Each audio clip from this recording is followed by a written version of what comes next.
Good morning. It is Monday, June the 14th. I'm Shane Seeley, and this is the CBC Morning Report. We begin the morning report this morning with a question.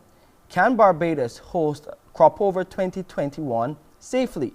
Well, we're getting answers from the Barbados Association of Medical Practitioners, and after issuing a statement yesterday on the reopening of the economy, tourism, and the Cropover Festival, I had an opportunity to discuss the prospects with the BAMP president, Dr. Linda Williams. She says for mass gatherings and in-person events to happen, close to 70% of this population here in Barbados would have to be vaccinated to create a healthy environment for the festival. And that's just the beginning. Here's what she had to say. So even if we say yes, we're in a position that we think we can have mass, it means that we're going to relax protocol. And it means that, we would be able to have certain types of mass gathering. And I don't think really that we're there yet. By maybe, in the next couple of months, July and August, I don't know if we can get there as a country, but the criteria that I think we would have to have would be, an increase in the number of people vaccinated, a lot of increase in that before we decide on mass gatherings, as well as the increase in tests and so on. So once we make those changes, then we would have to decide how we can have it. So say Barbados gets to 65% of its population completely inoculated, both shots in the cases that we use the 2-shot vaccine, and that's what we have here for the most part. We get in the next 2 months. Yeah. We yeah. happen. If we get there. If we get there, can the mass gatherings which are associated with Cropover and other events happen? In BAMP's opinion, would it be safe for that to happen? If we got there, we'd also have to have that sustained low positivity rate. We'd also have to have an increase in testing. We'd also have to have the variant testing. If we get all those things in place, then we say that yes, events could happen, but with certain conditions. In other words, people working at the event and the people coming into the event should have preferentially be fully vaccinated, or they should, if they're working at the events, they should have that risk-based surveillance testing on a regular basis. We would promote only outdoor events at this point in time, and we think that it would be premature for us to remove face masks and to dispense with hand sanitization unless we were at that level, 60-70% of the population vaccinated, where we feel that those restrictions can be removed. We wouldn't want to see those kind of market type gatherings. When you go to a market, you pick up something, you put it back, somebody else comes behind you and picks it up and puts it back. So if we're having those kinds of events, we wouldn't want to encourage that kind of event, even if we do have mass gatherings. And we would then look at, how many people can a venue hold, and what's the potential for social distancing of groups within that venue. We're saying that those groups can occur if people test and quarantine together, what we call a bubble group. If they wanted to attend an event, they could do that, and they would have restricted access areas at the event. All of these things we would want to see put in place before events happen, even if we achieve higher percentages of vaccination. The other thing is that we would want to see people tested before an event, right? No more than 48 hours before the event, and pre-registering for the event with a negative test result. And, as I said, we would want to give preference to the fully vaccinated. We want health screening questionnaires, temperature checks, and for people who are sick at the venue to have rapid testing as well. So all of these things still would have to be in place. We want to restrict people also from not going to many events if there were many events in one day. And of course, all of these things are subject to working with the COVID monitoring unit, and the event promoters would have to work fairly closely with them. So are we looking at 2021? I don't know. It's in our hands. If we could achieve all of those things, then I think we could do it safely. But if we're not looking at 2021, then we're looking at 2022 and some form of modification for 2021 that does not allow mass gathered in-person events unless we achieve those criteria that I told you before.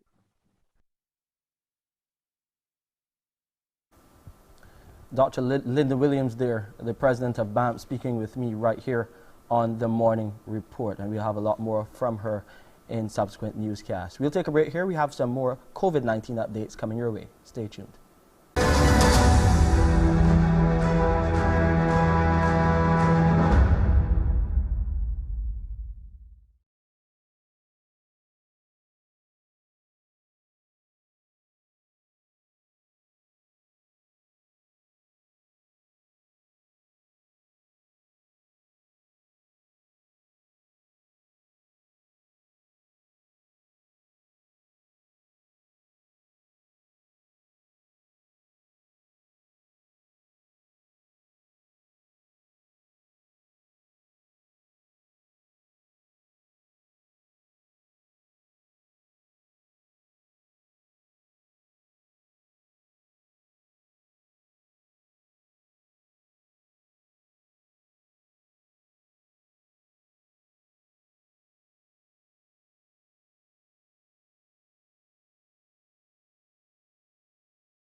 Co-coordinator of the National Vaccination Program, Major David Clark, is encouraging all Barbadians over the age of 50 who have not yet been vaccinated to visit the website and register to get vaccinated this week.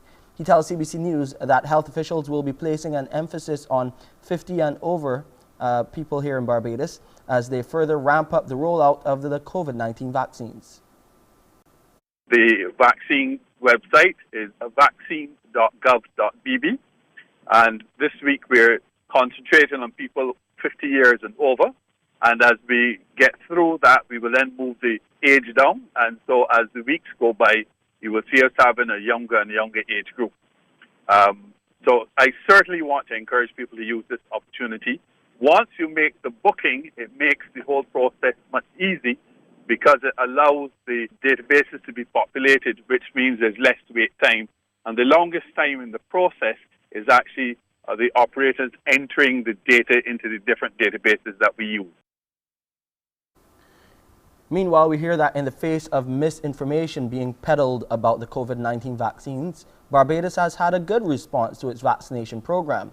Senior Medical Officer Dr. Arthur Phillips gave the assessment during a webinar organized by the Pan American Health Organization on COVID-19 vaccination and international travel. During the forum, he detailed how the island has been monitoring visitors, noting the protocols are the same for visitors, business travelers, and even locals.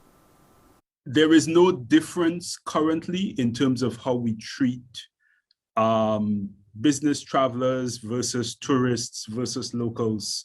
The protocols are the same. There are mechanisms to consider special requests, individuals who are ill or need medical care, diplomats, etc. There are mechanisms for those things to be reviewed and assessed and provisions to be made. but the provisions are essentially the same for everyone in an effort to keep Barbados safe.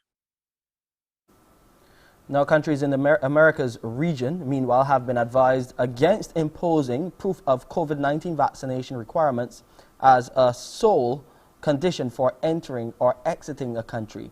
PAHO WHO official Dr. Roberta Andrighetti stresses it's an infringement on human rights and freedom of movement. Using a vaccination, a proof of vaccination against COVID-19, the passport, as a sole condition would be infringing the current, the IHR provisions. We do not have any, the IHR doesn't have many teeth, then we cannot challenge more than publishing this information. That's all we can do, but this is the situation. Nothing prevent the Caribbean sub-region to adopt a sub-regional approach as the EU did. There were again no positive COVID-19 cases recorded among 367 tests conducted by the Best dos Santos Public Health Laboratory on Saturday, June the 12th. The number of people in isolation now stands at 15. To date, the total confirmed number of COVID-19 cases is 4,036, while the death toll remains at 47. The Public Health Lab has carried out 176,562 tests since February last year, and public health officials have administered 87,382 first doses of COVID-19 vaccine as part of the national vaccination program. A total of 62,131 people have received second doses and are fully vaccinated. There are concerns about forged vaccine certificates, and it has prompted health officials in Guyana to issue a warning. More in this report. Reports of a woman allegedly forging the COVID-19 vaccine certificate in order to travel abroad surfaced on Thursday and has prompted the Ministry of Health to be on the lookout for similar occurrences. On Friday, Minister of Health Dr. Frank Anthony said during his daily COVID-19 update that such actions place the perpetrators and authors at risk. As such, those found culpable will face the law. It would also put our entire vaccination program in disrepute if people are going to try to forge these certificates. So we are on the lookout, and we are going to take serious actions if we find anyone violating, trying to forge documents and things like that. In the most recent case, the woman was arrested and placed on bail.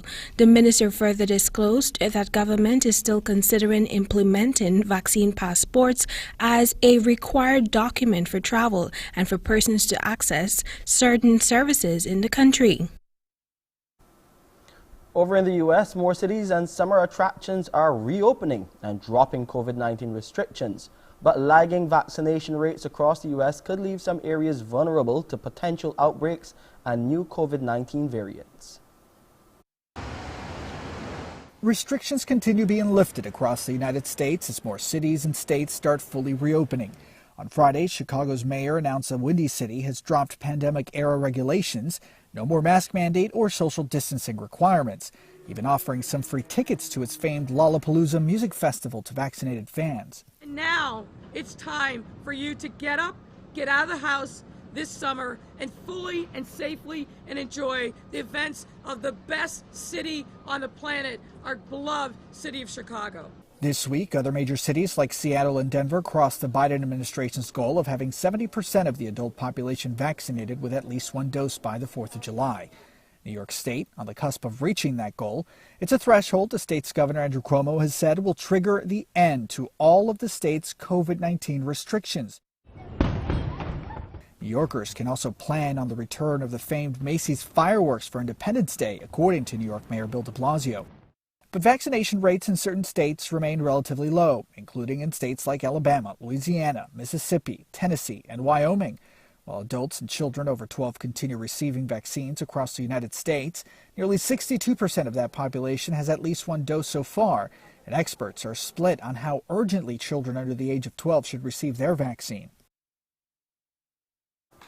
Well, Pearson is ready to start a new week with you on Morning Barbados. Here he is. What do you have for us today, Pearson? Well, coming up this morning, Shane, thank you for joining us. The Barbados Association of Insurance and Financial Advisors will share with us some cost-effective ways for the interface of public health and private insurance. I'm sure a number of you are thinking, what? Yep, they'll talk to us a little bit about that.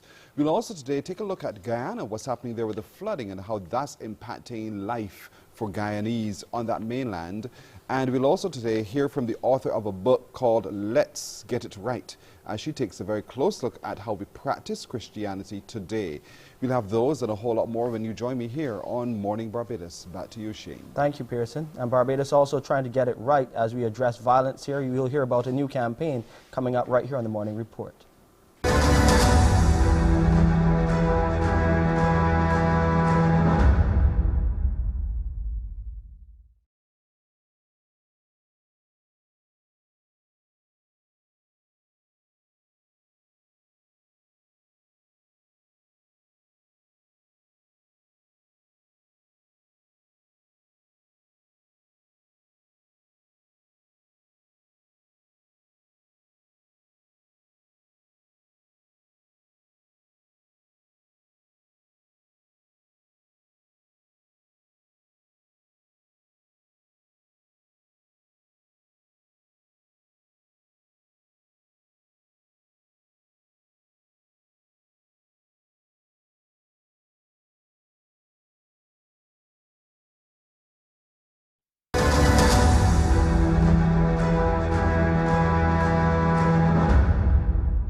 In the face of increasing concern about crime and violence here in Barbados, a new initiative has been born to address the problem.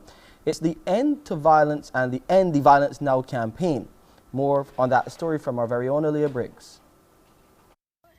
The Division of Youth has identified high unemployment and substance misuse as two major contributors to crime and violence in Barbados. To address these problems, the Ministry of Youth, Sports and Community Empowerment has launched an End the Violence campaign.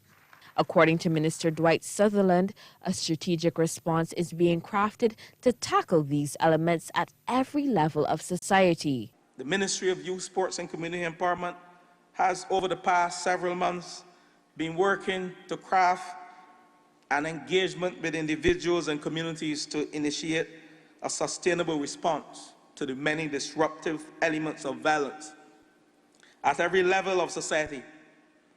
While that effort hones in on our youth, it still recognizes that the challenge of violence is multi-demographical and must therefore be confronted through partnerships and alliances. The ministry is working with several organizations and local artists to promote a message of peace and to empower Barbados' most vulnerable communities. The National Council on Substance Abuse, the Probation Department, overseas development agencies, private sector agencies, and of course, our artists. The anti-violence campaign will use a sustained range of sensitization programs, targeted messages, psycho-educational training, and social intervention programs to effect changes in behavior, leading to a reduction in violence. The anti-violence campaign will also provide participants with tools to resolve conflicts and deal with anger. Permanent Secretary in the Ministry of Youth, Yolanda Howard, says all Barbadians must play their part in this process. If we do not end the violence, we will find ourselves in very dire straits and indeed spend more money in the justice system dealing with people who have been charged with felonies and convicted, and spending more money in the health system dealing with injuries and sometimes worse, leading to fatalities. So the campaign is a serious initiative which is aimed at not just at young people, but everyone, because every one of us can play a part in this process. The virtual campaign launch included performances from some of Barbados's most talented entertainers, promoting messages of unity and positivity. Aaliyah Briggs, CBC News.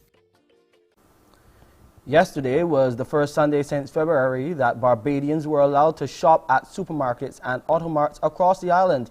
It's a move that has been welcomed by key stakeholders in the private sector. More in this report. Many shoppers have welcomed the reopening of supermarkets, village shops, and automarts on Sundays.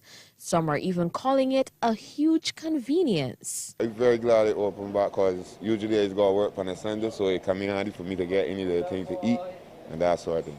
Sweet, love it. Sweet. Why you love it? Because it gives time to maneuver in the week and on the weekends. I had no issues with shopping being cut off on Sundays because I do bulk shopping, so Sundays was no issues to me.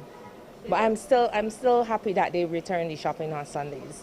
While the news has been welcomed by the private sector, most supermarkets remained closed today. 2 Massey branches opened their doors for business from 9 a.m. to 2 p.m.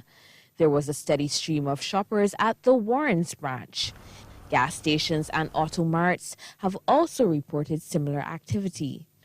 President of the Petroleum Dealers Association, Aldo Ho Kong King, explains why Sundays are an important day for business. Sundays, historically and in the convenience store business, are one of the busier days as most of the supermarkets close early or are not open at all. And in general, convenience stores are shut more on Sundays and bank holidays. While an extension to the weekend curfew will give businesses a much-needed boost, Mr. Ho Kong King says the association recognizes the importance of the COVID-19 protocols. The dealers are very happy for the reopening.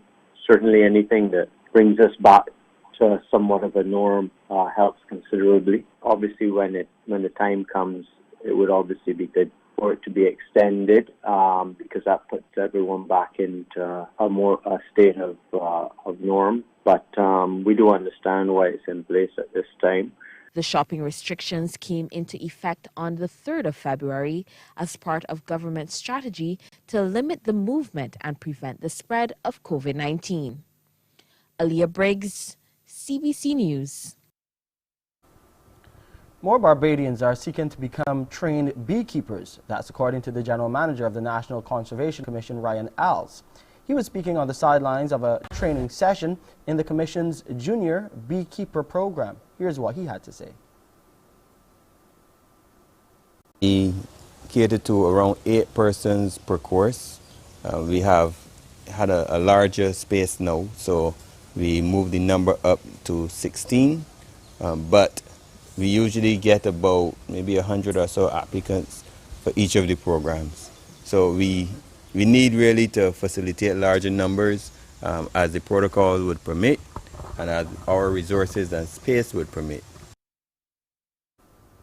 After completing this initial phase of the training, Mr. Al says the participants move on to one-on-one training where they hone their skills further. We do have young beekeepers who have hives and they get honey and wax and it's a small money that they may receive from the sale of these things, but really it is the knowledge and the enthusiasm that we encourage. As they get more skilled in the beekeeping, then we look forward to the benefits of having more bees in our ecosystems. 3 Caribbean islands, namely St. Lucia, Dominica, and Grenada, are collaborating on a virtual carnival. But what will it look like? A panel discussion was held on Friday to discuss logistics, best practices, goals, and approaches. St. Lucia Carnival, Mass Dominique, and Spice Mass have formed a trifecta to bring a virtual carnival to revelers and spectators worldwide. On the local front, the initiative will be spearheaded by Export St. Lucia in collaboration with events company St. Lucia. On Friday, a panel discussion was held to discuss the branding and commercialization of the 3 islands' premier cultural events. Each country was given its own marketing strategy, and for Mas Dominic, the position of love as mentioned earlier, the feedback from Mas Dominic loyalists overwhelmingly points to a deep love of festival, an island that has nothing to do with Hugh Ashley, big, popular, seen and been seen, just as it is. Senior Client Manager Export St. Lucia, Anthony John, detailed the themes for St. Lucia and Grenada. For St. Lucia, represented by goal, party. St. Lucia has perfected the art of the party, but it is not just about the party experience, but about an outpouring of humanity and celebration of life and love. Grenada, power. There is nothing like Grenada's power soca, and we all know the jab jab. It is the heavy metal of soca, whipping people into a frenzy and starring mosh pits of fun-filled chaos. The initiative has gained funding support from the Caribbean Development Bank's Cultural and Creative Industries Innovation Fund, CIIF. As more people return to air travel, unruly passengers are increasingly becoming a problem on flights. It's shaping up to be a rough summer in the skies. A Friday Atlanta-bound Delta Airlines flight became the latest to be interrupted by an unruly passenger. That problem passenger was one of the airline's own flight attendants, flying off-duty at the time, according to a Delta spokesman. Witnesses on board reported he commandeered the aircraft's intercom and told them to prepare to use their oxygen masks, triggering a clash between him, the crew, and some of his fellow passengers.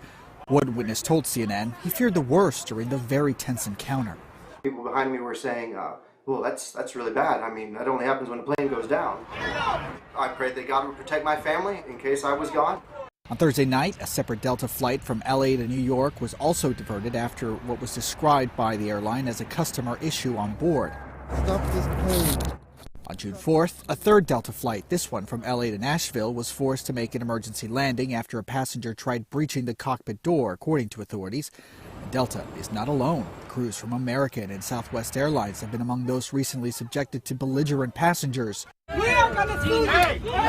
And in at least one case, physical abuse from troublesome travelers. In May, the head of the Federal Aviation Administration said he's worried as these kinds of air rage incidents seem to be repeating themselves. This dangerous behavior can distract, disrupt, and threaten crew member safety functions. The spokesperson for the agency says that it's received at least 2,900 reports of unruly behavior by passengers this year. 2,200 of them have been related to non-compliance with the federal mandate requiring masks on public transportation, planes included. Time now to look at sports, and former West Indies opening batsman legend Desmond Haynes has been inducted into the ICC Hall of Fame. Haynes, who was one half of the most destructive opening pair in Test cricket, was inducted into the ODI category for the period 1971 to 1995. The prolific ODI batsman, who scored over 8,000 runs with an average of 41, including 17 centuries, says he's happy for the recognition for his hard work. Indeed, some good playing by him. He added that playing the game of cricket granted him the opportunity to play alongside some of the best West Indian players to have ever played the game. Time now for a look at the weather.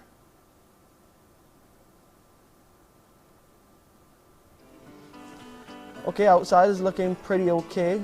We had some showers, some heavy showers yesterday, and the dominant feature will continue to affect Barbados in such a way that we're going to experience more of that tropical wave during the day, and we may see some more showers during the afternoon coming on to the evening time. Temperature out on the outside 28 degrees Celsius. You'll see a low tide around 7:07 tonight, but before we get there will be a high tide coming our way at 31 minutes after 12 in the afternoon.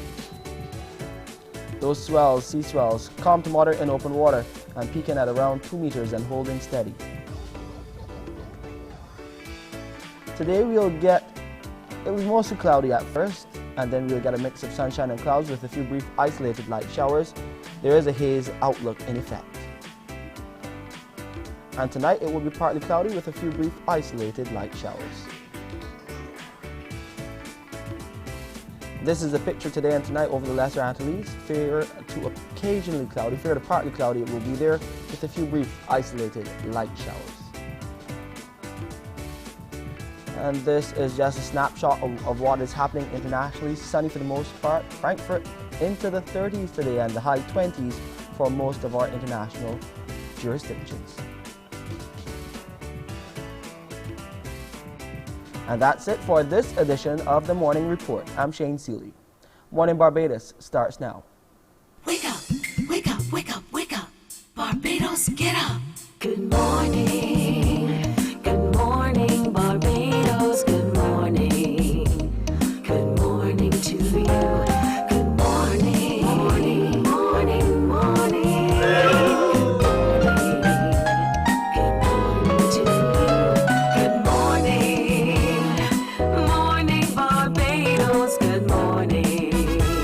Good morning to you. Good morning. Morning, Barbados. Good morning. Wake up, wake up, wake up. Morning to you. And good morning, everyone. Welcome to Monday, the 14th of June, 2021. I am Pearson Bowen. Welcome to a brand new week.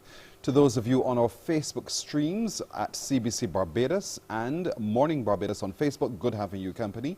And on our YouTube channel, Caribbean Broadcasting Corporation, as always, we're grateful for your company.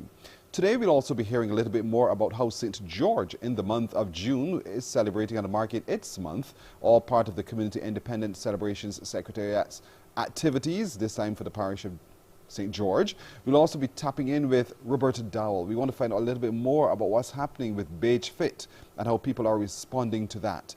But let's get started now with a clear look at health and insurance and how the Barbados Association of Insurance and Financial Advisors can help us understand better the intersection of public health care and private insurance. For that, we're joined today by Tyrone Lowe, who is the president of the Barbados Association of Insurance and Financial Advisors, and Tanisha Gill, who is the chairman of the Public Relations and Publicity arm of BAREFA. Good morning, both of you. Good morning. Good morning, Pearson, and good morning, Barbados. Thank you for joining us. A very interesting subject you're looking at ahead of tomorrow's virtual discussion when you're looking at the impact of private insurance and public health financing in Barbados. Now, give me a sense of why that topic and why now. Health insurance has been always one of those issues that we couldn't get our hands on to limit the cost. Internationally, whether it's in Barbados, whether it's in England, whether it's in the US of A, governments, health insurance, private companies have always come under fire for trying to keep the cost of insurance down.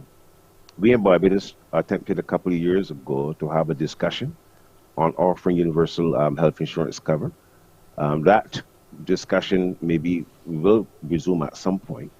But we thought at this time that we are celebrating our normal activities, that we will bring it back to the table.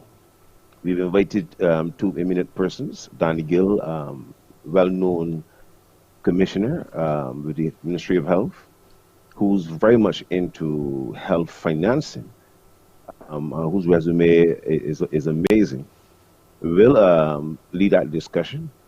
He'll be joined by one of our members, Roderick Nurse, who, as a financial and health insurance advisor, will be able to bring the individual and private perspective. Tunisia, we know that health insurance is, for a lot of people, a very costly enterprise. So how can we then begin with public health, lower the cost of private insurance? Well, you said that it's costly. We do offer a lot of plans privately that aren't as costly as persons would actually think. So sometimes persons think that it's a very costly venture, but it's actually not a very costly venture as it relates to public health now. That is more so on the government front. What could they do to reduce the cost? That might lend to more taxes, and therefore that might be a conversation that persons don't want to have because they might feel as if they might feel it more so in their pockets, and they might prefer things to be as it is right now. And that's actually why we're having this discussion, so we can ask those questions and we can get feedback from persons who are in that capacity, like the president mentioned, Mr. Danny Gill, and we could have some feedback as to how both parties could come together to come to a reasonable solution for the public at large. You see that solution to be? Honestly, I feel as if education is the way forward.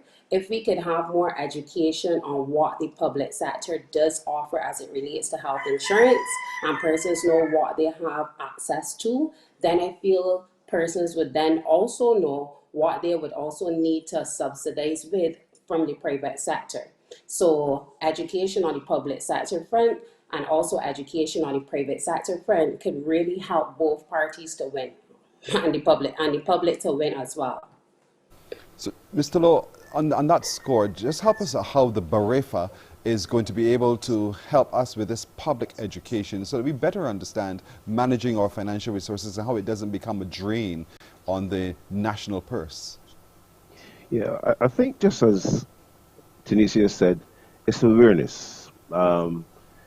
People have a lot of questions. We meet them every day. Why is my insurance increasing?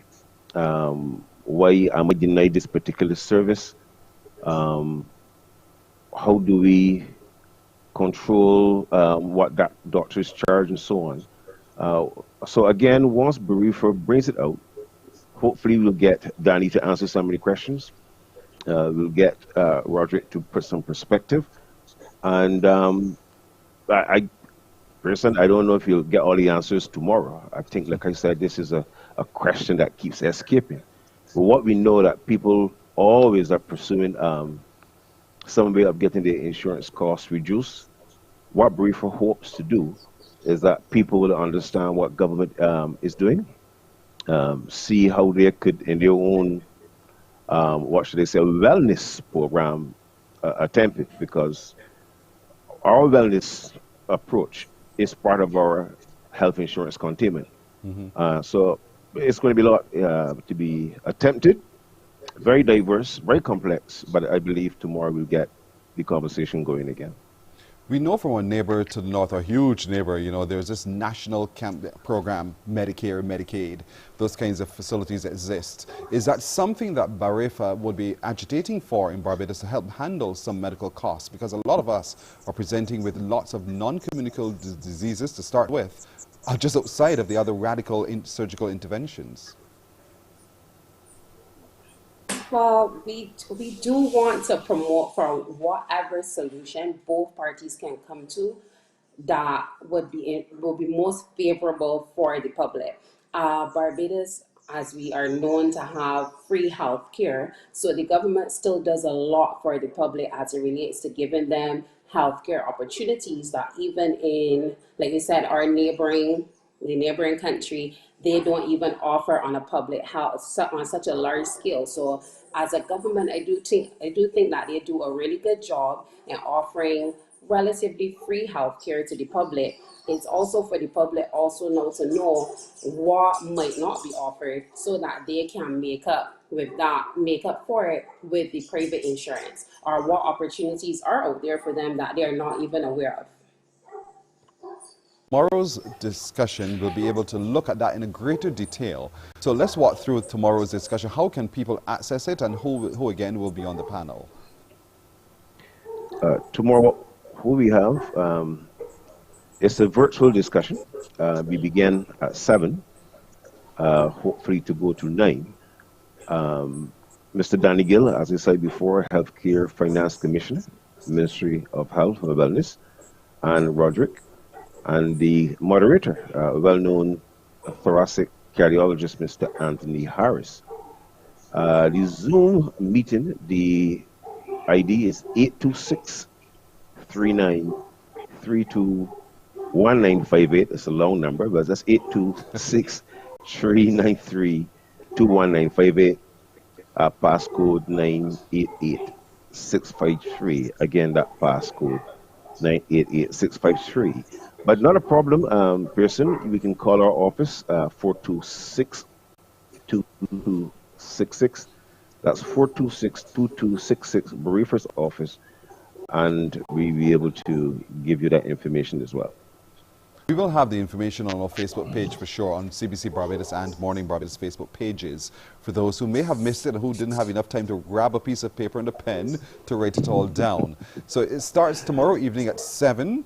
It's about 2 hours. Yes. And I suppose because of the kind of platform it is on, we can raise our hands and ask questions, right, Tanisha? We can actually engage with our individual scenarios and our individual questions.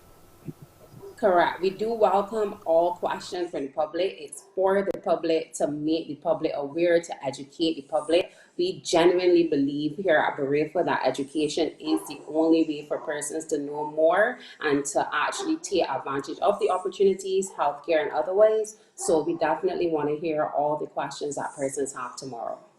All right. Bridging that gap between public health and private insurance. That's going to be the focus tomorrow evening from 7. It's on the Zoom platform. Of course, you can always call Barefa on 426-2266, 426-2266 for more details. Or you can join us on our Facebook pages as well. Morning Barbados and CBC Barbados Facebook pages. We'll post that poster you saw there a little bit. It gives you all the login details, and you can join with this very interesting discussion. And hopefully out of it, we can begin to see how we can reduce the cost of private insurance and public health as well. Thank you, both of you. That's Mr. Tyrone Lowe, who's the president of Barefa, the Barbados Association of Insurance and Financial Advisors, and Tanisha Gill, who's the chairman of the Public Relations and Publicity arm of Barefa as well. Good luck with this tomorrow. Thank you. Thank you so much, Pearson. Good luck to you. Have a good day as well. Thank you so much. Morning Barbados continues after this. Morning, morning, morning. Good morning. Good morning to you.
Morning, morning, morning. Good morning.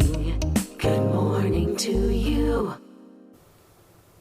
We're 17 minutes now to go to the hour of 7 o'clock as we turn our conversations on CARICOM with a look into Guyana. But before we get to talk to the ambassador, let's take a look at this report out of Guyana.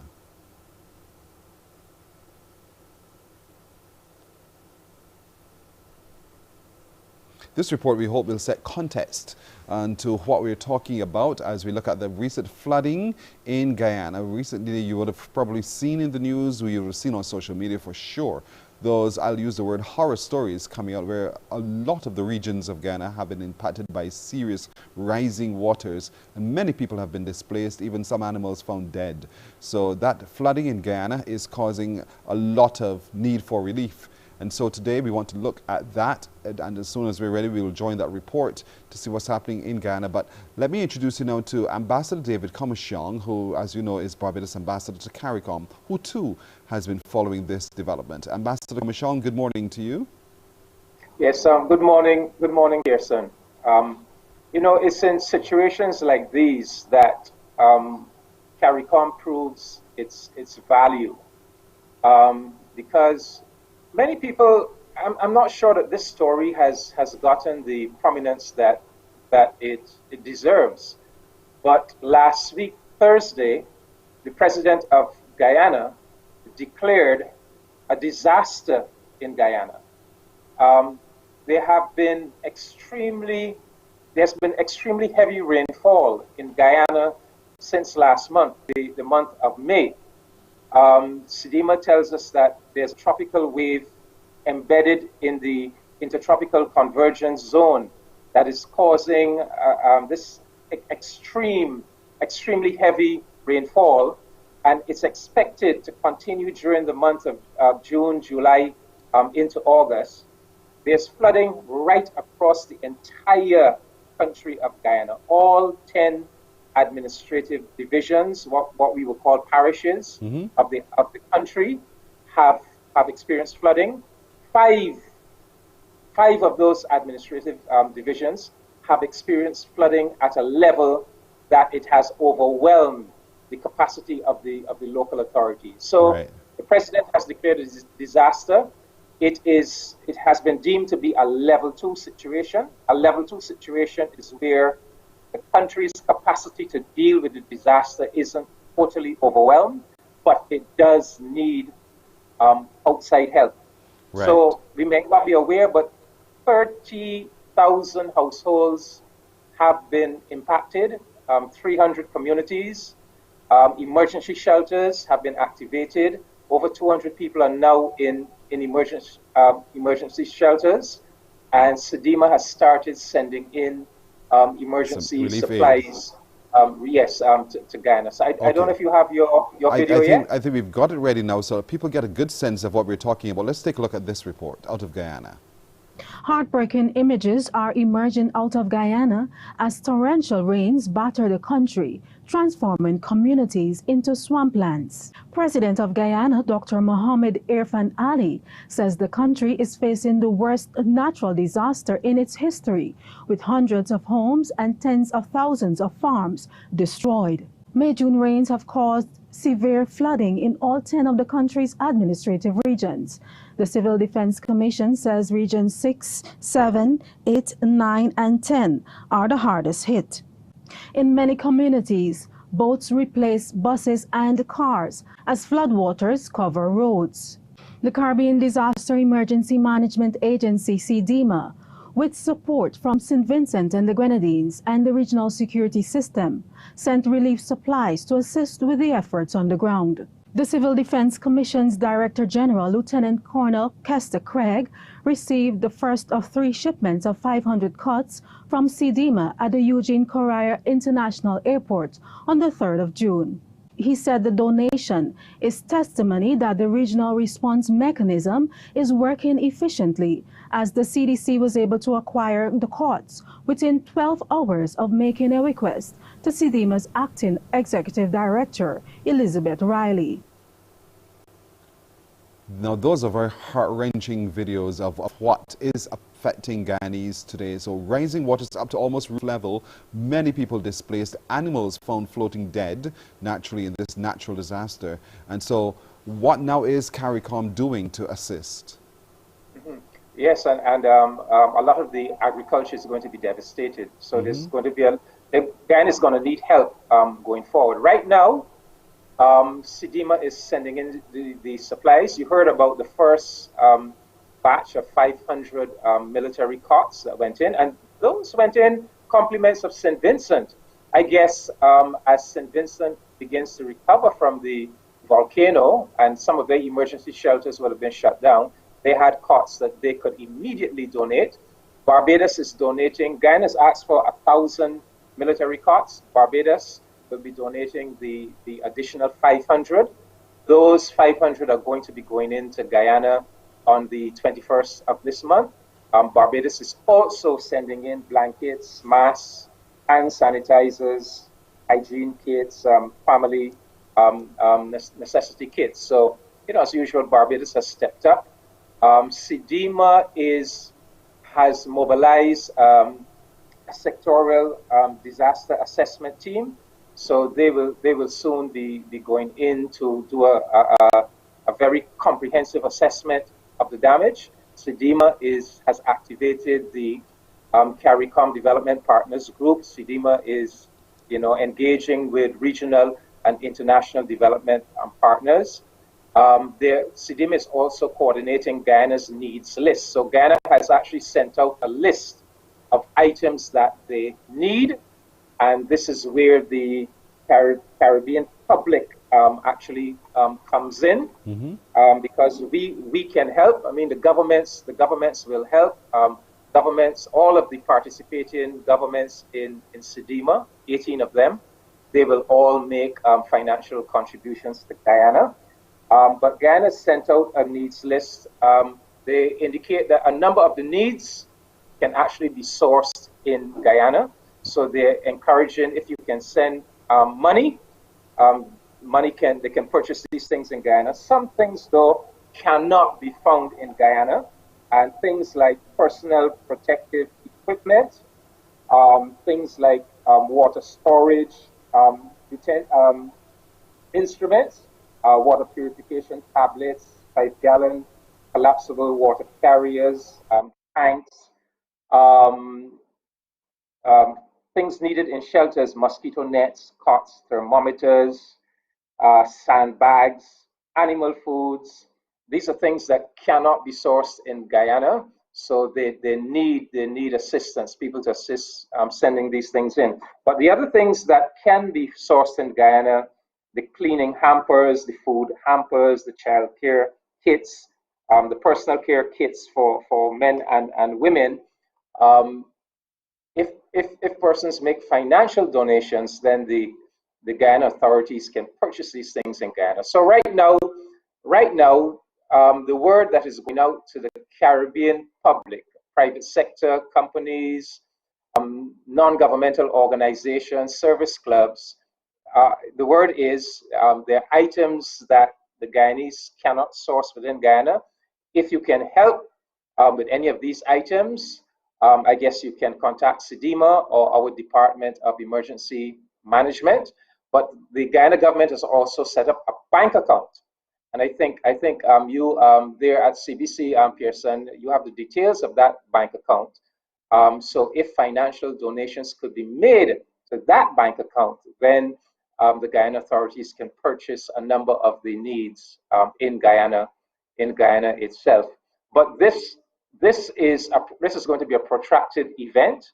CDIMA has made it clear that the heavy rainfall is going to continue into August, and that the flooding that is there now is going to continue at least into the middle of July. So this is a situation we really need to pay attention to. And just as we came to the assistance of St. Vincent, we need to do similarly with Guyana. And you know, we're into the hurricane season. The hurricane season started at the beginning of this month. It will continue until our Independence Day, the 30th of November.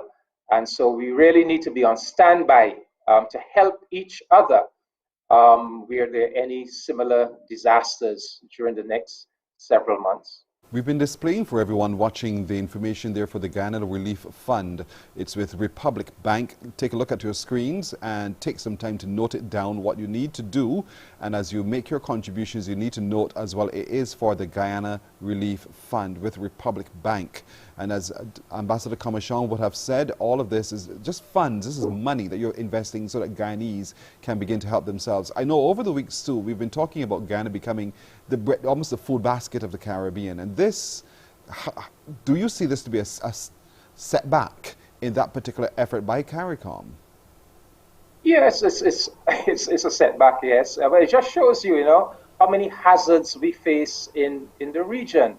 Because the idea of Guyana and Suriname being the breadbasket of the Caribbean is that these are two countries that are not affected by hurricanes. So the idea is that because they don't face the danger every year of hurricanes devastating their agricultural sector, that the rest of CARICOM could depend upon them. They grow the food. We can get our food security through these two South American continental countries. But now we are learning that they can be hit, not with hurricanes, but with flooding. Guyana has experienced this is the heaviest rainfall they have experienced in the second heaviest month of May in 40 years.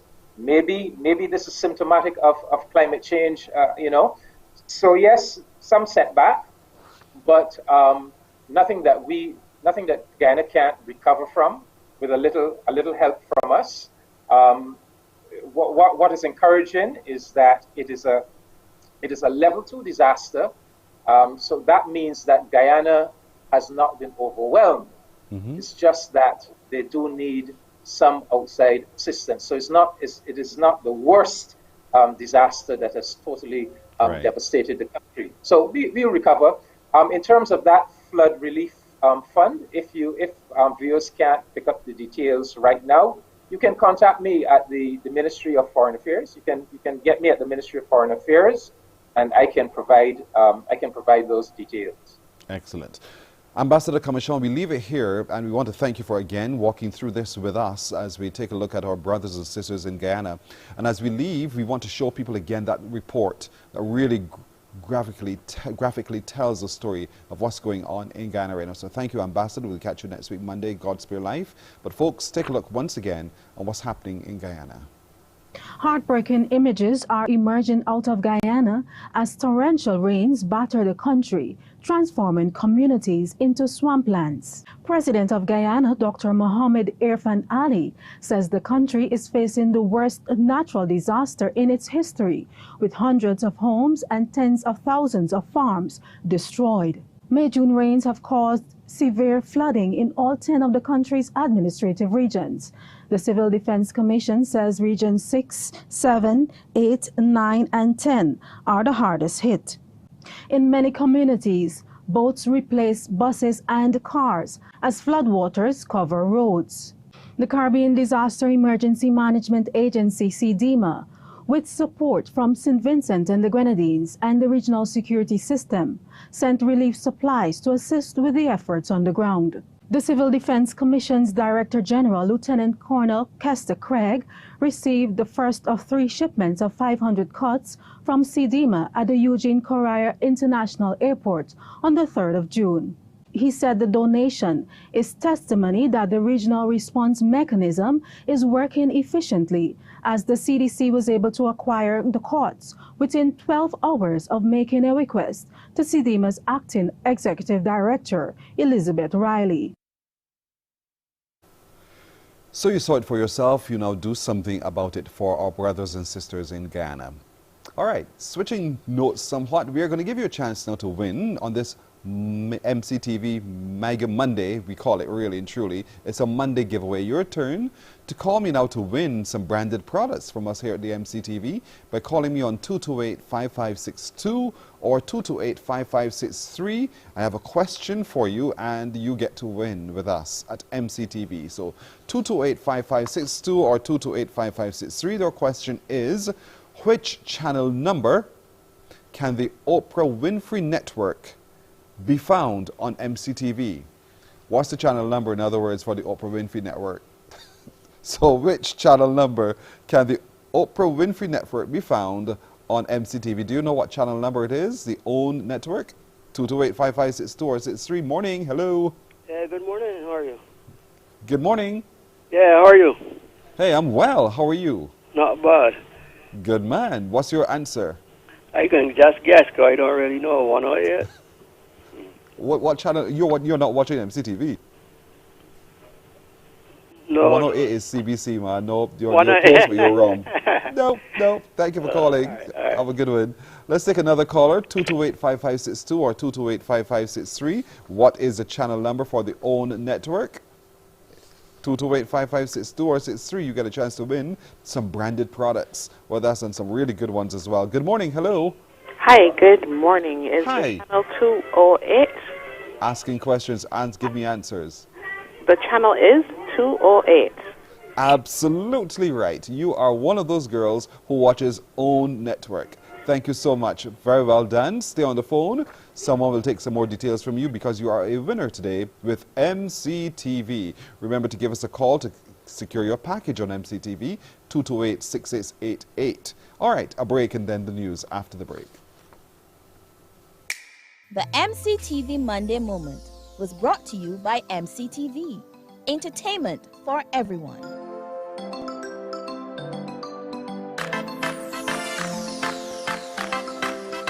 Morning, morning, morning. Good morning. Good morning to you.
Morning, morning, morning. Good morning.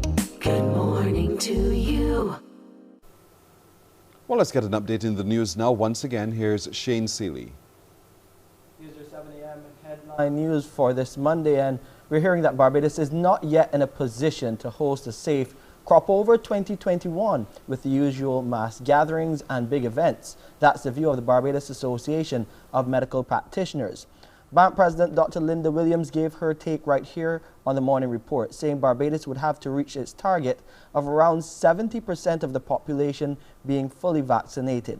This, according to her, is just one in a series of requirements Bank believes need to be met for the safety of those attending in-person events of any proposed Cropover festival. If we got there, we'd also have to have that sustained low positivity rate. We'd also have to have an increase in testing. We'd also have to have the variant testing. If we get all those things in place, then we say that yes, events could happen, but with certain conditions. In other words, people working at the event and the people coming into the event should have preferentially be fully vaccinated, or they should, if they're working at the events, they should have that risk-based surveillance testing on a regular basis. We would promote only outdoor events at this point in time, and we think that it would be premature for us to remove face masks and to dispense with hand sanitization unless we were at that level, 60-70% of the population vaccinated, where we feel that those restrictions can be removed. The bank president also listed some other health conditions and protocols that must be considered when hosting Cropover events. We would then look at, how many people can a venue hold, and what's the potential for social distancing of groups within that venue. We're saying that those groups can occur if people test and quarantine together, what we call a bubble group. If they wanted to attend an event, they could do that, and they would have restricted access areas at the event. All of these things we would want to see put in place before events happen, even if we achieve higher percentages of vaccination. The other thing is that we would want to see people tested before an event, right? No more than 48 hours before the event, and pre-registering for the event with a negative test result. And, as I said, we would want to give preference to the fully vaccinated. We want health screening questions, temperature checks, and for people who are sick at the venue to have rapid testing as well. Now, Barbadians ages 50 and over who are yet to be vaccinated are being encouraged to visit the National Vaccination Campaign's website and register to get the jab this week. The co-coordinator of the National Vaccination Program, Major David Clark, explains local health officials will be placing an emphasis on this age group. The vaccine website is vaccine.gov.bb. And this week we're concentrating on people 50 years and over. And as we get through that, we will then move the age down. And so as the weeks go by, you will see us having a younger and younger age group. So I certainly want to encourage people to use this opportunity. Once you make the booking, it makes the whole process much easy because it allows the databases to be populated, which means there's less wait time. And the longest time in the process is actually the operators entering the data into the different databases that we use. And finally, some good news coming from the Public Health Lab. No positive cases of COVID-19 recorded among 367 tests conducted by the Best Dos Santos Public Health Laboratory on Saturday, June 12th. The number of people in isolation now stands at 15, and to date, the total of confirmed number of cases of COVID-19 here in Barbados is 4,036, while the death toll remains at 47. The Public Health Lab has carried out 176,562 tests since February last year. Public health officials have administered 87,382 first doses of the COVID-19 vaccine as part of the National Vaccination Program.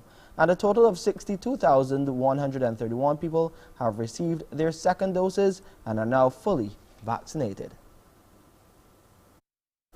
7 a.m. Headline News, I'm Shane Seeley. Back over to you, Pearson. Shane, thank you. It's now 6 minutes after 7 o'clock. A break and another chance for you to win, this time with Crumbs Bakery. After this. Morning, morning, morning. Good morning. Good morning to you.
Morning, morning, morning. Good morning. Good morning to you. It's now 8 minutes after 7 o'clock. Time for you to win with Crumbs Bakery now in our Crumbs question of the day.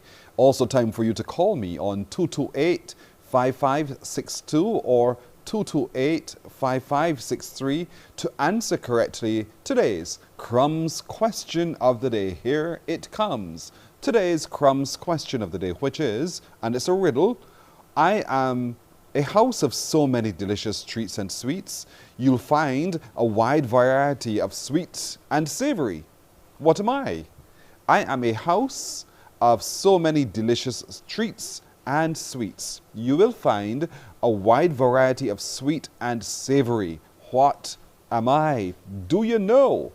228-5562 or 228-5563. The only numbers to call to win in our Crumbs question of the day. I am a house of so many delicious treats and sweets. You will find a wide variety of sweet and savory.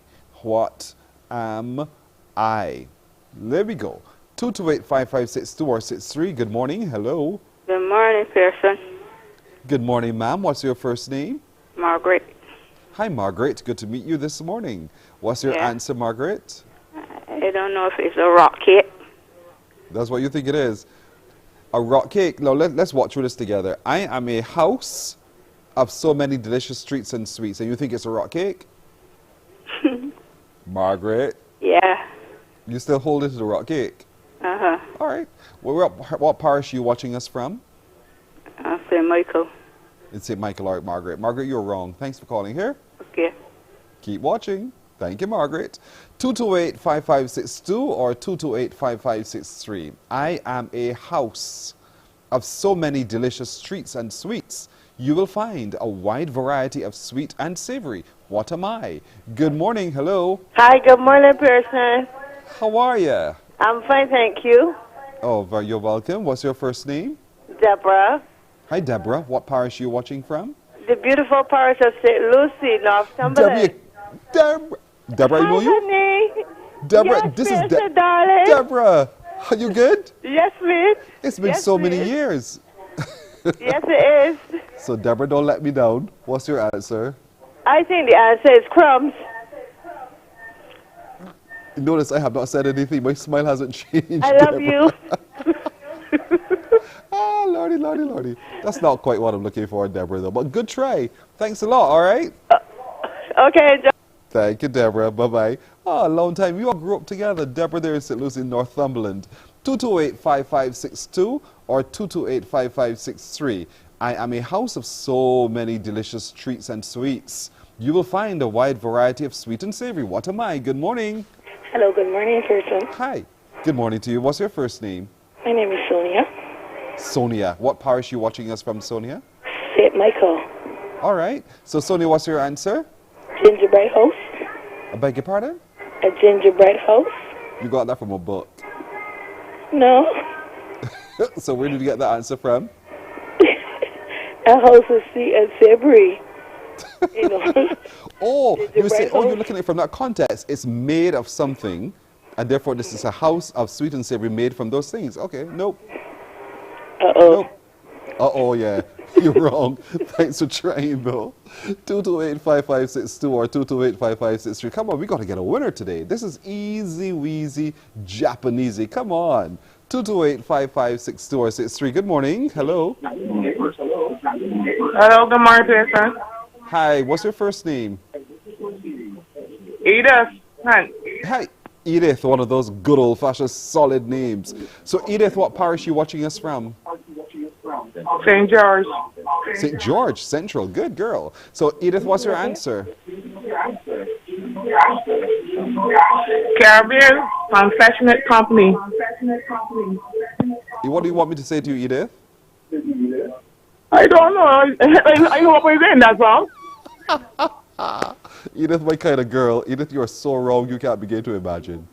You're wrong, wrong, wrong, wrong, wrong, wrong. Yes, Edith. Thanks for calling me, St. George. Have a good one. Can I take one more call, please? One more call. Edith, you got to go. Thanks.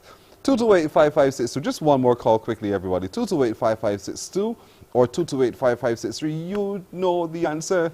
Believe in yourself. Don't let me knock you off. I am a house of so many delicious treats and sweets. You'll find a wide variety of sweet and savory. What am I?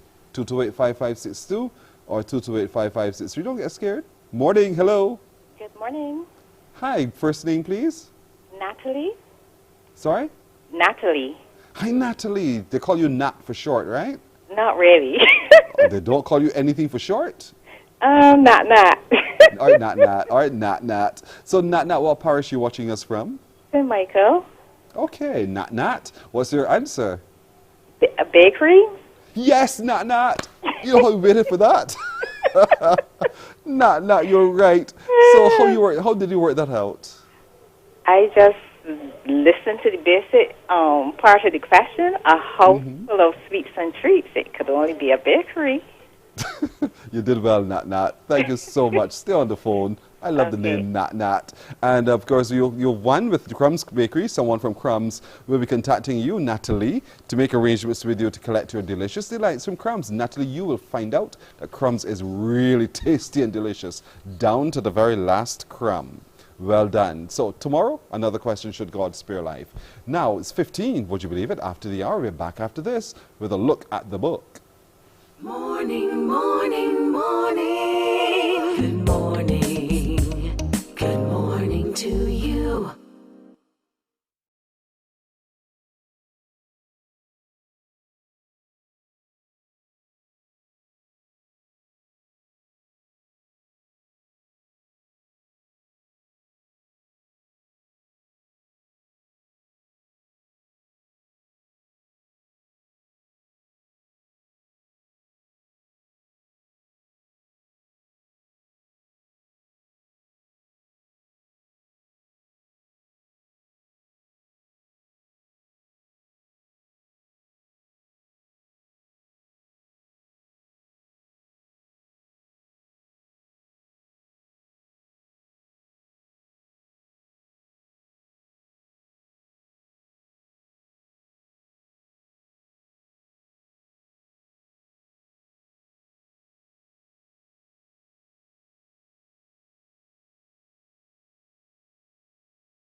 Morning, morning, morning. Good morning.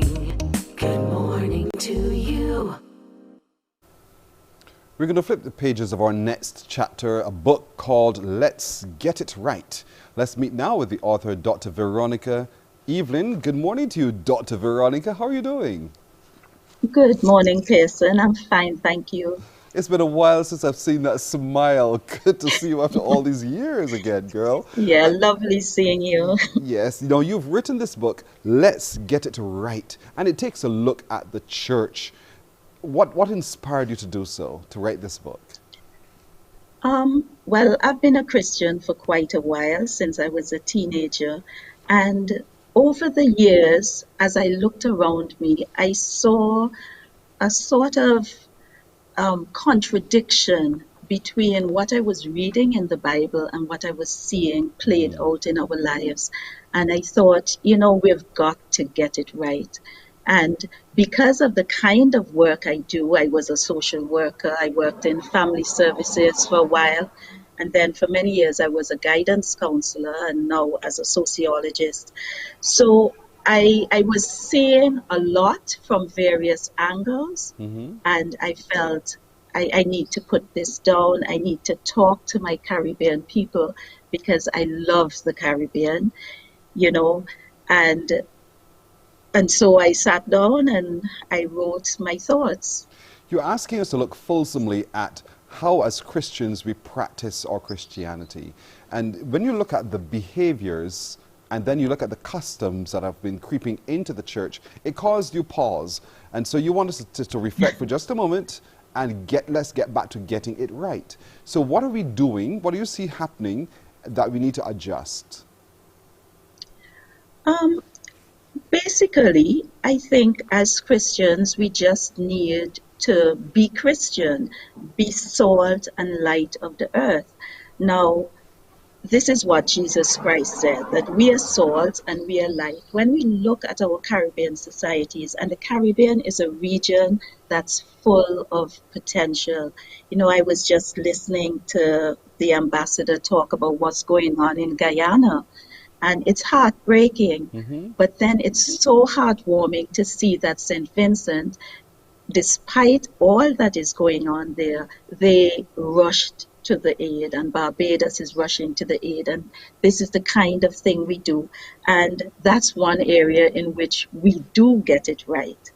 But in terms of Christian living, it is extremely simple.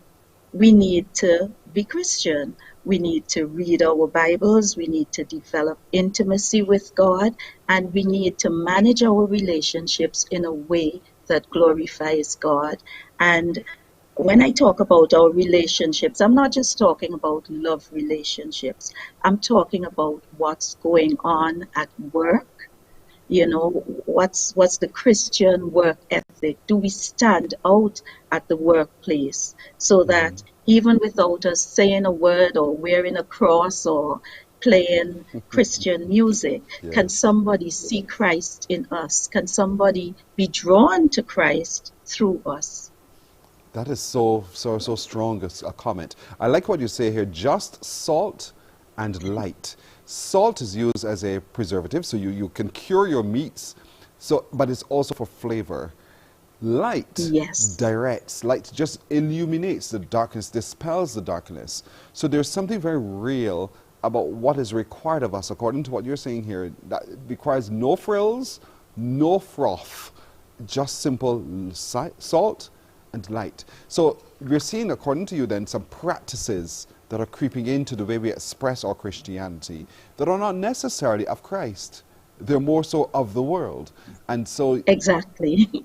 This is where now the relationship of which you speak is so very critical, understanding what is required of us. So in the pages of this book, Let's Get It Right, are you able to provide for us examples that for those who are struggling in understanding the way forward, that they can now see best practice? Oh, yes, most definitely. Because, you know, anybody can diagnose a problem. Yes. Anybody, and we are good at diagnosing problems. But we have to we have to get beyond that and say, here is the way forward. That's what light does. Light shows the way. And I was reading recently, and Jesus is saying it gives light to all that are in the house. Now, let's say that our Barbados is our house, our Caribbean is our house. There's a lot of darkness. Just recently, we saw that Trojan Rhythm video, and everybody was, you know, aghast. Not everybody. Some people were aghast. But truly, there was nothing, there was absolutely nothing new about it. This is the kind of behavior that our children are exposed to when they ride up and down the minibuses. This is some of the music or at wet fetes and the bus scrolls, so that it came to light. But the truth is, it was always there. We see the crime, we see the violence. I remember the days when murders were in the single figures.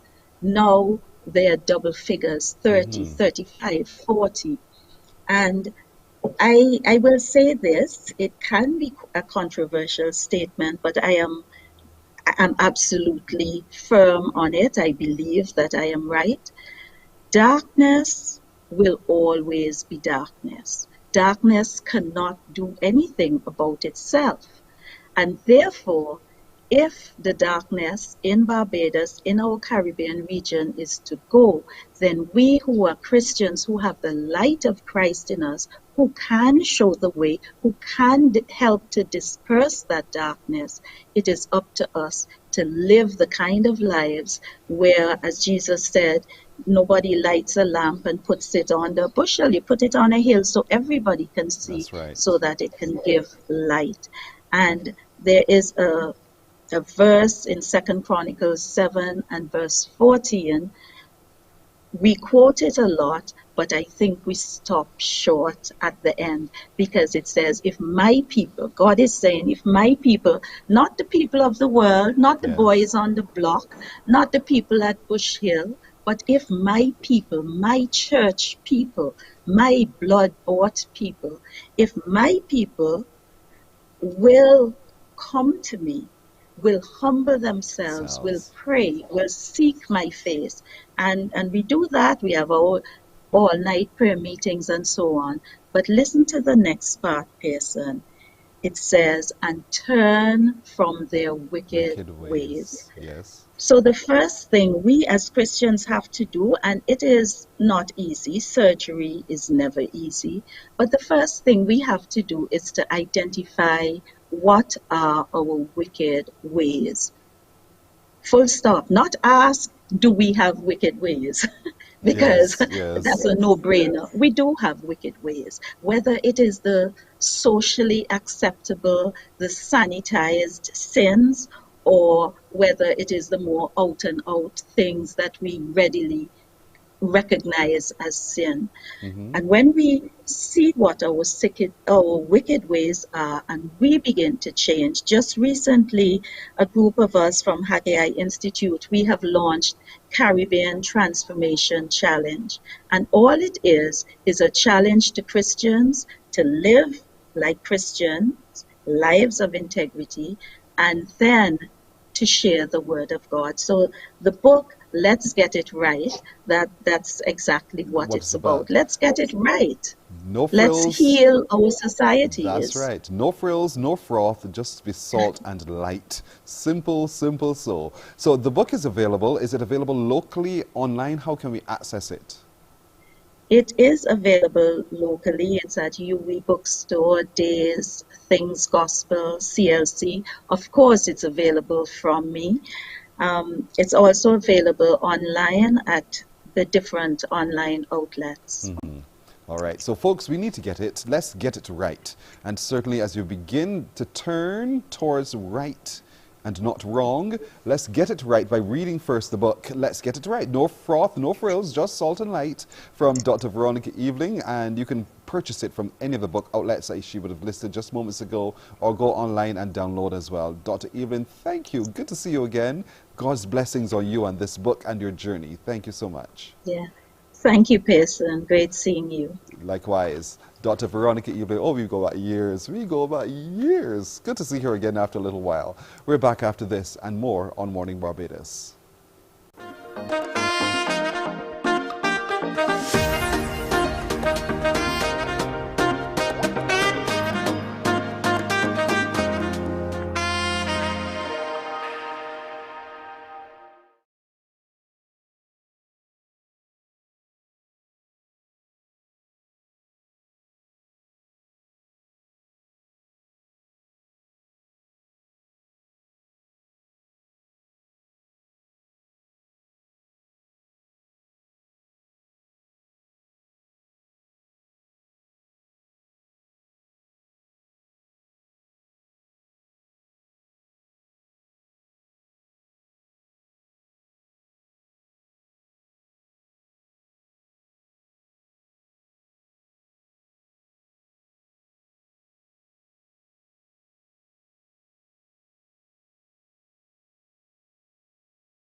Morning, morning, morning. Good morning. Good morning to you. We want to check in with the National Sports Council and Roberta Dowell, who is the Marketing and Communications Officer there, because we want to look at Beige Fit yet again. And on the short side, Roberta, good morning to you. Good morning, Pearson.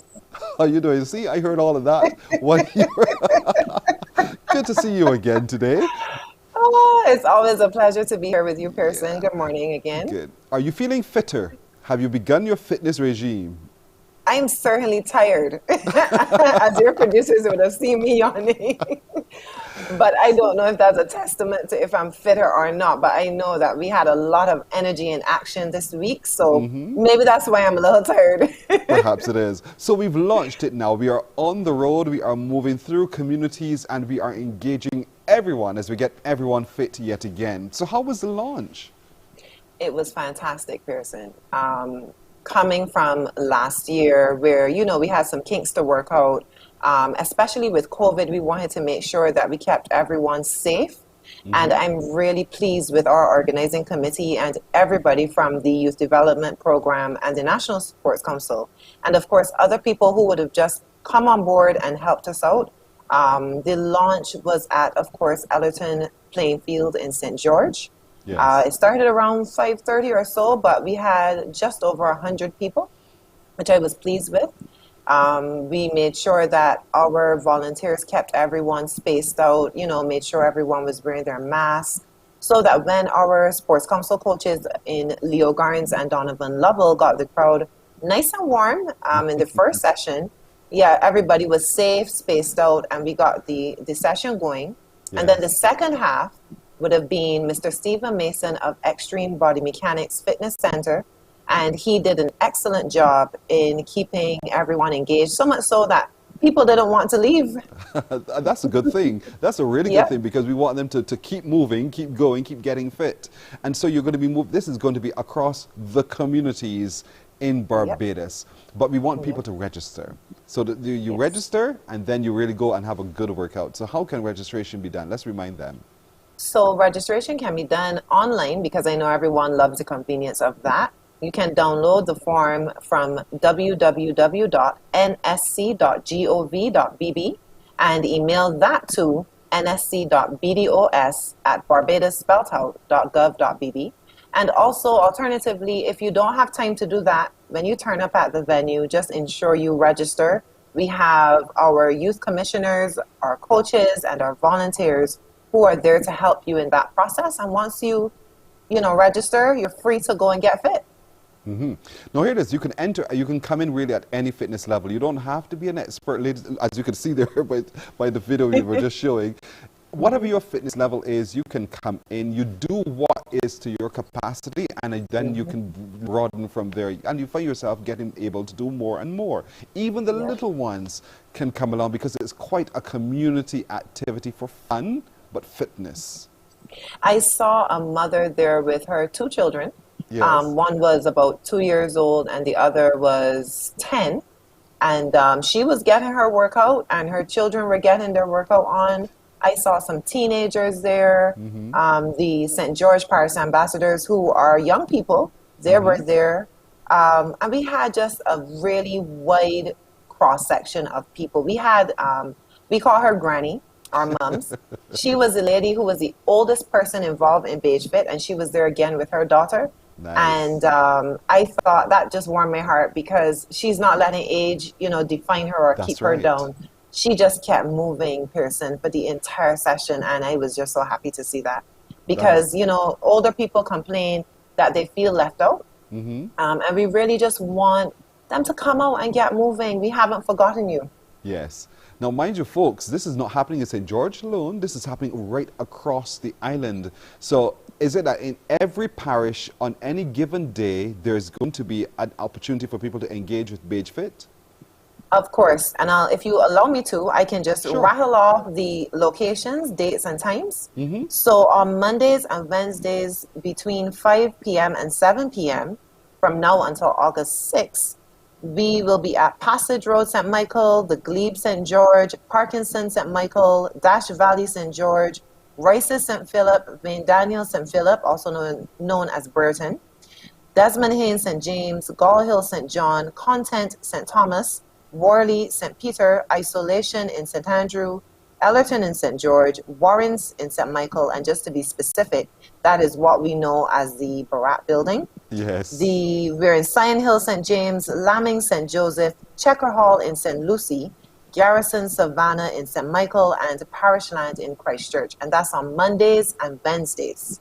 Now on Thursdays and Fridays, same 5 p.m. to 7 p.m., we are at Eden Lodge in St. Michael, Chapel, St. Philip, Orange Hill, St. James, Blenheim, St. Michael, the National Stadium, St. Michael, Green, St. George, Crab Hill, St. Lucie, King George V Memorial Park in St. Philip, Salisbury, St. George, also known as the Suki Kings Complex, Boscobel, St. Peter, Briar Hall, Christchurch, St. Elizabeth, St. Joseph, and Bides Mills, St. George. Now, I know that's a lot I rattled off, but we are literally in every single parish on some day. So Mondays, Wednesdays, Thursdays, Fridays. So Tuesdays is a little bit of a recovery day of sort for now, right?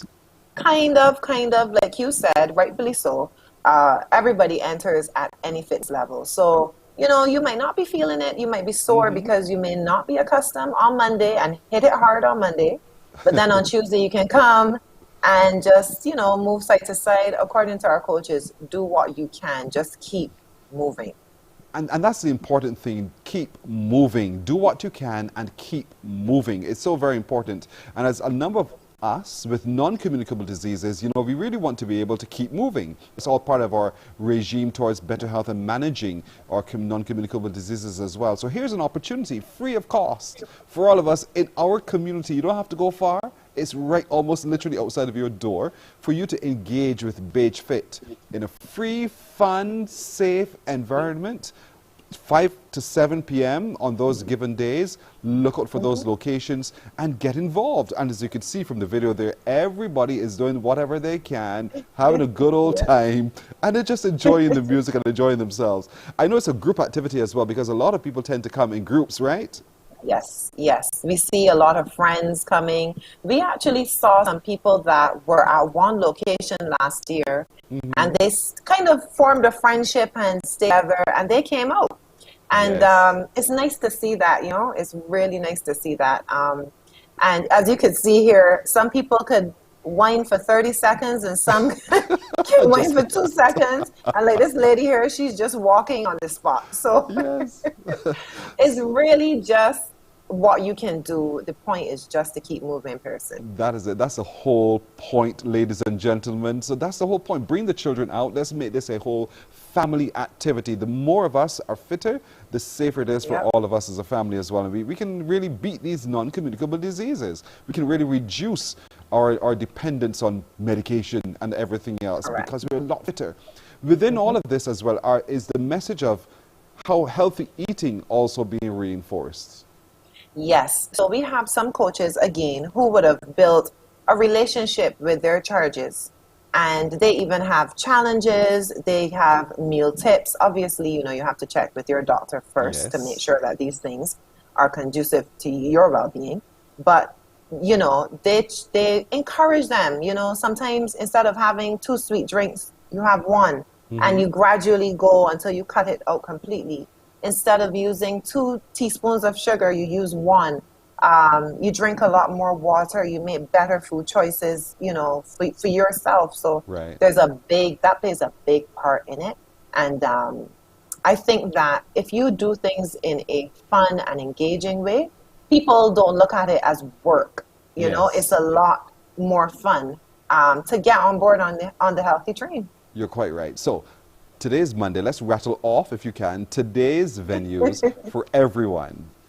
So, you know, I love to start a fitness regime on Mondays. It just feels like you have the entire week to get it right, even if you got off track over the weekend eating and drinking things you're not supposed to. So Monday, I want everyone to pack their workout gear. If you haven't left home or go back home for it, and head to Passage Road in St. Michael, the Glebe St. George, Parkinson in St. Philip, Dash Valley St. George, Rices St. Philip, the Wayne Daniel Complex in St. Philip, also known as Burton, Desmond Haynes St. James, Gall Hill St. John, Content St. Thomas, Worley St. Peter, Isolation in St. Andrew, Ellerton St. George, Warrens in St. Michael, and that is known as the Barat Building to all of us, Sion Hill St. James, Lamming St. John, Joseph, I beg your pardon, Checker Hall St. Joseph, Checker Hall St. Lucy, personally, like a little sleepy. That's all right. Garrison, Savannah, St. Michael, and Parish Land in Christchurch. So there's a venue for everybody. There is indeed. Everybody. Well, you know what we'll do? We'll be checking in with you again, Roberta, as this whole thing goes right through till August. But we hope that it becomes such a life. Sorry? When am I going to see you? Where are you going to be next? I am going on Wednesday. I'll promise you this. On Wednesday, I'm going to go to Sion Hill. To Sion Hill? That's so far. So I will see you there. That's so far. So you give me a location, person, and I will meet you there. My people will call your people, and we'll work that out. Roberta, thank you. Yeah, it is. Thank you so much again. We'll be checking in with you as the whole period goes on, because we want to make this a lifestyle change as well. And good luck with everything. Thank you. Thank you so much. Bye-bye. You're very welcome. Roberta Dowell, the Marketing and Communications Officer with the National Sports Council. Beige Fit is on. Let's all get fit together. We're back after this with more. Morning, morning, morning. Good morning. Good morning to you.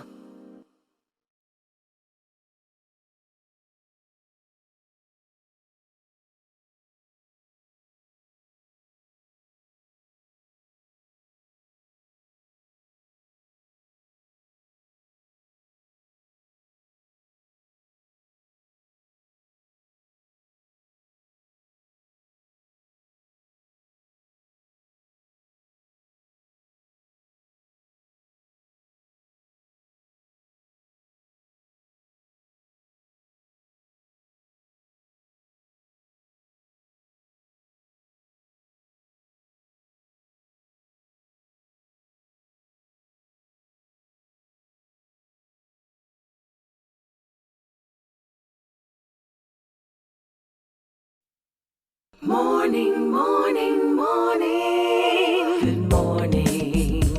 Good morning to you. We're 20.5 minutes away from the hour of 8 o'clock as we turn our attention now to the parish of St. George, where the activity and the focus is on for the Community Independence Celebration Secretariat focus. And so this morning, we're happy to be joined by the chairperson of the St. George Parish Independence Committee. There he is, Ruel Bourne. Good morning to you, Mr. Bourne. Hi, good morning, Pearson. How are you? I'm doing well today. How are you doing? I'm doing fantastic, man. Lots of rain and enjoying the weather this morning. If it is sweet indeed. Now we're in the month of June, which is your month in the parish of St. Yes, George. please. So how has it started and how is it going? Yeah, so St. George, as many people know, is in the month of June. So it started off our parish month, and what we've been doing now that the COVID protocols have been relaxed a little bit is that we've been trying to attack some of those churches and get out to let persons see who the parish ambassadors are, let them know exactly what we're doing, and just kind of friendly interact with our community members who we've been kind of estranged from for the whole beginning of the year.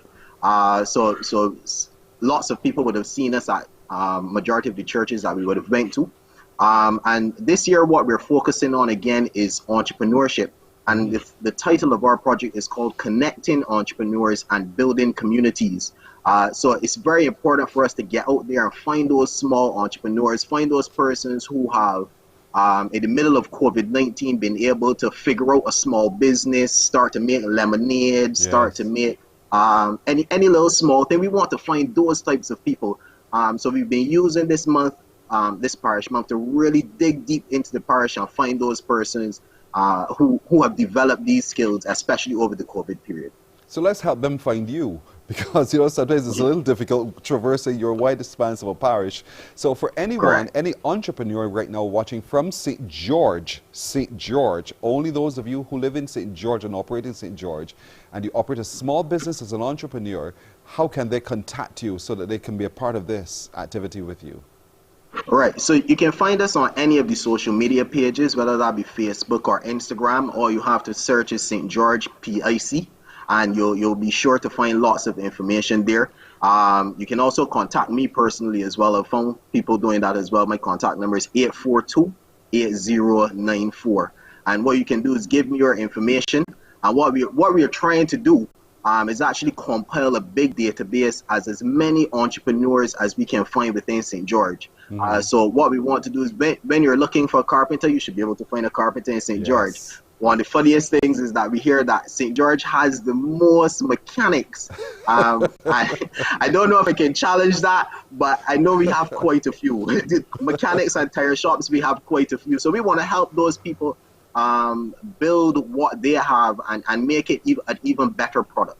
I love that you're bridging that with the community as well, so that you purchase services from your own as well, and you build up your community as you go there as well. So that's great. The parish ambassadors, as you've said, are moving now church to church since churches have opened back up.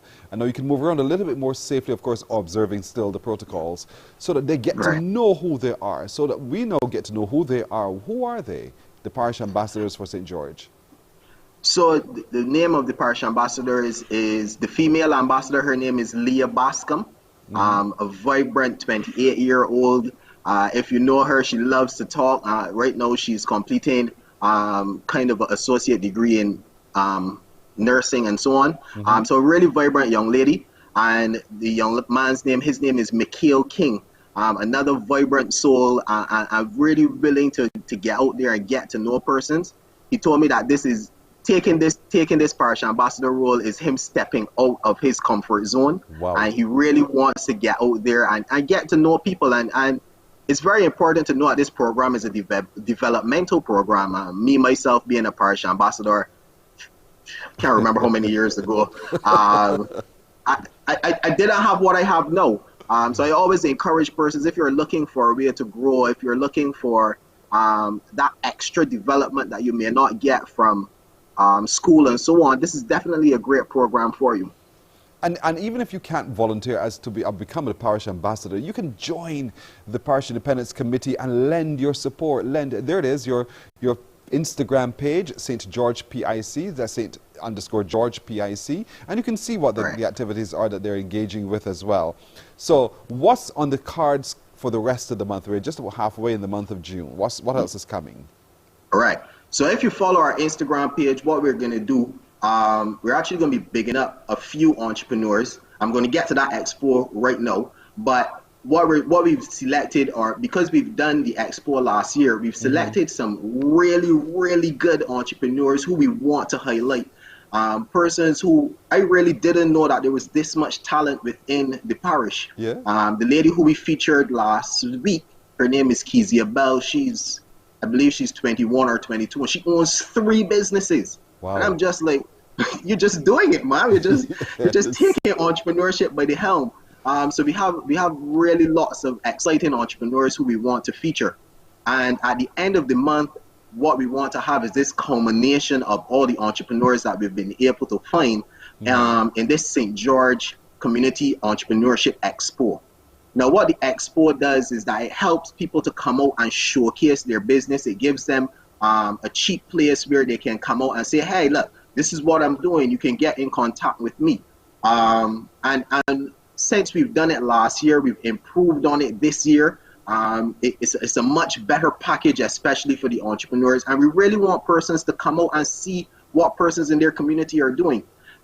It's really a great event for the entrepreneurs to show exactly what they're doing and show their products. Right. Last year, I saw a lady who made bags, and I was like, this is an international product. We need to get this further and further out and get persons knowing exactly what Barbados can produce.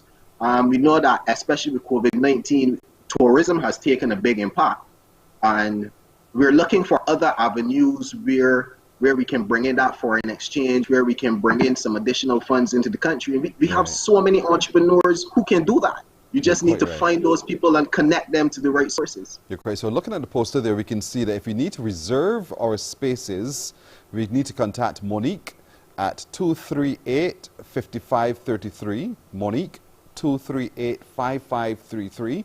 Or Carrie Ann, her number is 280-7284. 280-7284. Those two you call and you can get your space to be a part of this huge entrepreneurship and community expo on the 26th of June from 10 a.m. to 4 at Ellerton Playing Field. It will cost us absolutely nothing to come onto the playing field, but while we're there, what with our purses and our wallets and everything, that's because what you have on offer, as you've just described, can be world class, but they are affordable. And that's the whole point. You're providing opportunity for those within your community to earn from their skill and their craft as well. Correct. Are you limiting to the types of entrepreneurs that you would want to be able to? You're shaking your head. I say no.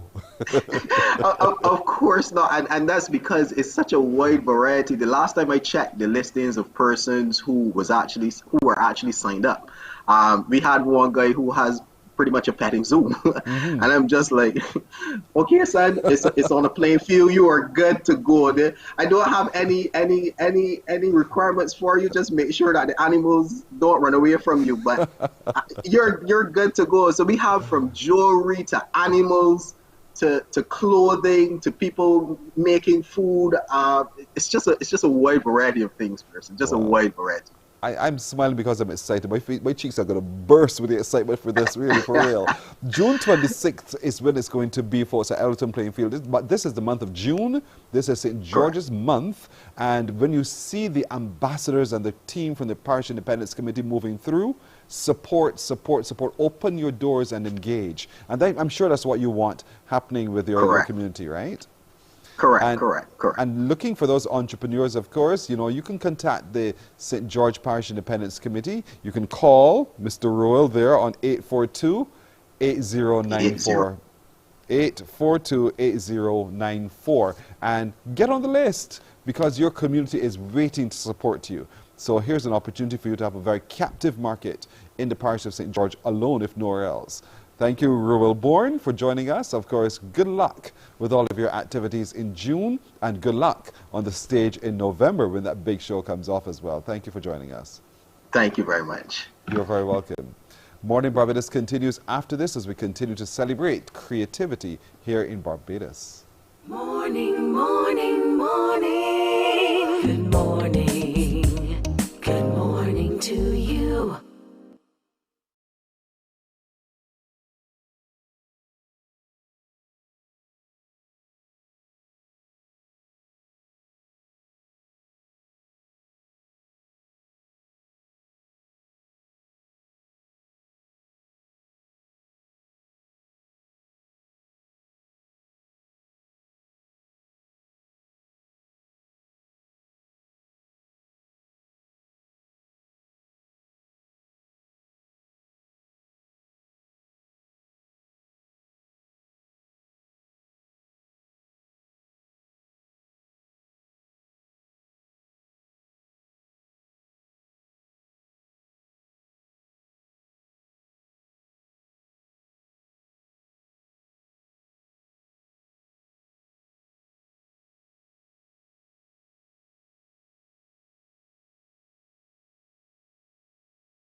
Morning, morning, morning. Good morning. Good morning to you. It's 9 minutes now to go to 8 o'clock as we meet two of our senior citizens. They're going to kill me for this one. Who won? Look at them there. Andrea and Patrick Estwick. Good morning, both of you. Congratulations. Thank you and good morning, Pearson. Now you guys know I had to poke fun at both of you. Poke fun for real. Definitely. One of us does have a bark yard. Yes, really. Andrea, he talked you out like that? Wow. Sorry. See how this is gonna go, Pearson. I see how this is gonna go. I'm on a roll today. You got to forgive me for that one. But congratulations. You've won the African Day dress competition. Wow. Look, and is this what you won with that you're wearing? Yes, it is. Yes, it is. Yes, it is. You see, they're so alike, they talk alike. So, Andrea, I'm told that you are the one who would have made these outfits. So tell me a little bit about why you entered this. Well, 3 or 4 days before the official competition ended, before the day of the competition, I saw the ad and I said, babes, do you want to do this? And he said, yes. What do you have? I said, I don't have anything prepared. I now would have to go and make something. And literally, because I was making face masks, I had less than a yard, I probably had half of a yard left of this particular print. And the Monday was a holiday, so I could have gotten nothing from this store. So I said, you know, scripture said, what do you have in your hands? Yes. So this is what I had in my hands, and this is what we came up with. So poor you, Patrick, had to put up with that, right? Funny enough, well, let me get this up because I know I'm going to forget to say it. Let me say thank you to the Division of Culture for actually doing this. Yeah. A lot of what is now taking place in terms of Barbados, becoming more aware of from whence we came and our ties to Africa.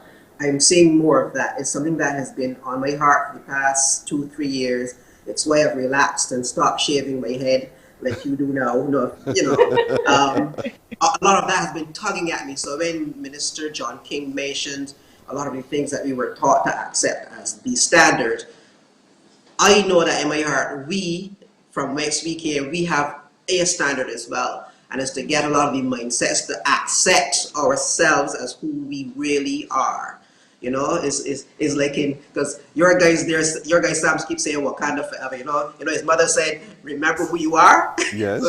Show them who you are. Well, this is who we are. And I do want to pursue that, and I want to, as much as this can influence others to do likewise, so be it. Now, as far as wifey is concerned, I may think of something, I can't make it. She can think of it, consult, and she can make it. So we come together very nicely like this. What this has been a blessing. It really was on a whim. This is great. So what have you learned from this experience? So because you're using fabrics, and for me, fabrics also have a meaning, colors, fabrics, all of those kinds of things. So what have you learned from this about the African culture? Go ahead. Listen, the fabrics in the fabrics are so beautiful. I love, I think the African print is one of my favorite prints to work with because it's so easy. You have so many different shapes, so many different dimensions, so many different prints, so many different. And me being a former contestant in the Roots Experience competition in 2004, yes, yeah, I came second. Did pretty well. won Best African outfit. That wasn't made by me. However, it inspired me because when you sit and you see the shapes, and it's just beautiful. Very beautiful. The prints, you can form anything. It's Pearson is lovely, and creating is something I have started in the last 4 or 5 years. I said, babe, you know what? If we bought a sewing machine, because we have so many windows in our house, if we bought a sewing machine, we wouldn't have to spend so much money on curtains. He bought me a sewing machine for Christmas. I have never made a curtain yet. A special shout out to her mom. Her mom is very creative. Andrea actually put together these beads. I saw a friend of ours at church wearing these beads. I researched them and I recognized that there is a spiritual connection. And she made these by hand. You spoke about her and Elan's jewelry box, and she sent me some stuff down as well. So it's all coming together, and there's no such thing as a coincidence. That's all I'll say. So it's all coming together. You're quite right. Even to the even to the gifts we got from the Division of Culture, the monkey that you can see here. This is a lovely laptop bag, leather, and I think this is straw. They didn't tell me to push it, but I mean, they look good, and even these warm my heart as gifts that we won, first male, first female in the African Day competition. You know, there's a lot still as a people we need to learn and to appreciate about ourselves. You know, so I see that you've also taken the children along the journey with you.